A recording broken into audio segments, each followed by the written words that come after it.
всегда рядом, но в то же время так далеко. В ее глазах совсем другой мир. Без боли, без страданий, без любви.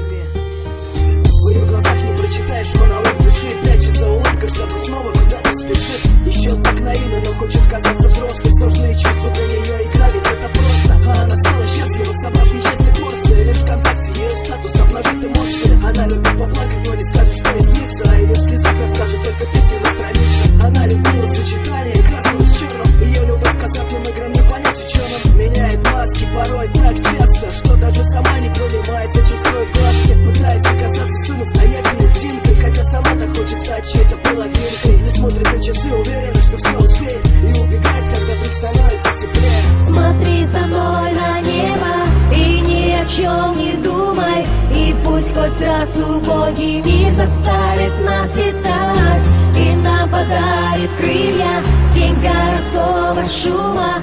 Открой мне свои мысли, я не дам тебе упасть. Я видел, как она плачет, она тоже любит. Но эти слов вслух не произнесенные губы. Она привыкла делать вид, что все хорошо. И лишь подруга знает, что отпуск еще не прошел. Летает в облаках, играя в ангела или ребенка. Только что красиво, но смеется звонко. В очередной раз от скуки ставит в тупик. И снова непонятен пролетелый змея миг. Стала невольной птицей собственных фантазий. Реальный герой твоих грез побыть еще хоть разик. Ее ответы это скобочки, многоточие. Больные строки не рассудят сердце обесточенное. Она любила интернет, чтобы скрывать расколость. А я любил смотреть, как ветер развивал ее волосы. Ее ресница опять летит очередной челнок. Он так же, как она, и вроде не один, но одинок.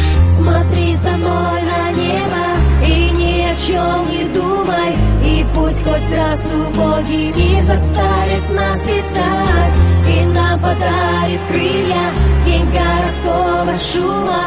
Открой мне свои мысли, я не дам тебе упасть. Такая милая, даже когда такая смешная, такая сильная. Снежинка в объятиях тает. Смотри, не раздави, но она сама раздавит. Поставит точку, а потом еще дверь вставит. Она могла бы стать любимой, вперед засов, но предпочла так и остаться той единственной из снов. Она могла бы сделать чей-то мир намного ярче, но просто не решается, смирившись, поступать иначе.